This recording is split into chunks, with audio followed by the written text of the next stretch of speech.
The discovery of penicillin in the early 20th century may very well be responsible for some of us being here today. Diseases our grandparents and parents may not have survived were curable using penicillin and other antibiotics. But what about music? Can music, if not actually cure disease, make the effects of disease more tolerable? Can it manage pain?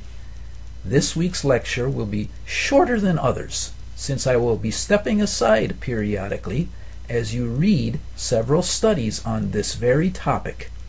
There will also be several teasers this week for topics we will study in week 8 of this course. So, is music, like the much mocked and seldom studied head-on, simply a placebo, useful only to distract us from pain? Is that bad? Or is music the Bengay of medical treatment, giving the patient a warm feeling without attacking the root cause of the pain? This article by Professor Suzanne Hanser gives a positive answer to music as a pain manager. Please pause this presentation and read Music Therapy and Pain Management. The link is found on your course homepage. Time to listen to some real music again for a few minutes. I love Satie's Gentle Gymnopédie No. 1, but I don't know if I could listen to it for hours on end without going batty. Pause now and listen to this piece, linked on the home page. Now that you are mellowed by Erik Satie, let's examine a commercial claim, of which there are many regarding music and its abilities to relieve pain and stress. I am always leery of these types of things, so please overlook the Calm Time commercial in the length of therapy link on the home page, and notice that in some studies music is used for a determined length of time, say 20 minutes, in the arthritis pain section. Might this indicate that music's efficacy in relieving pain increases with repeated listening, with non-listening intervals between? Pause now and read Length of Therapy. The Cochrane study on music for pain relief agrees that music does relieve pain, but pause the lecture now and read the Cochrane study linked on our course homepage.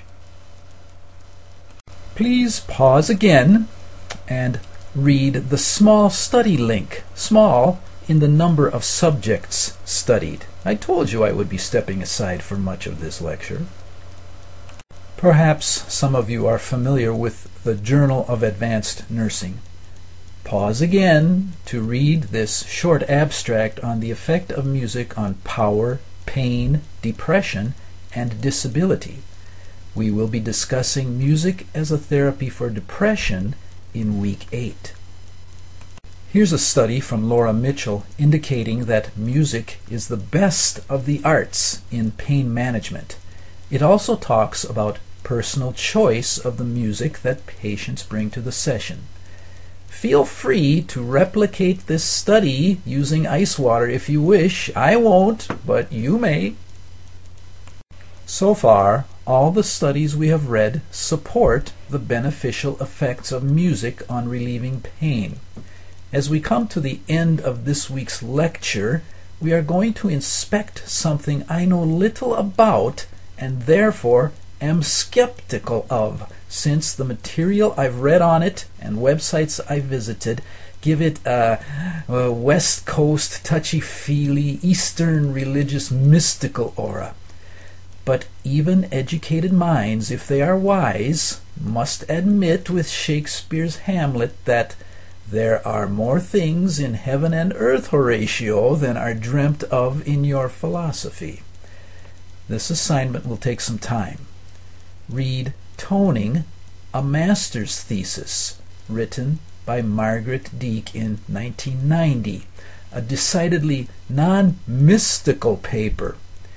In it, you will find terms you have studied earlier in this course, as well as terms I am sure you have studied in your nursing programs. We will return to the topic of toning in week 8 of this course.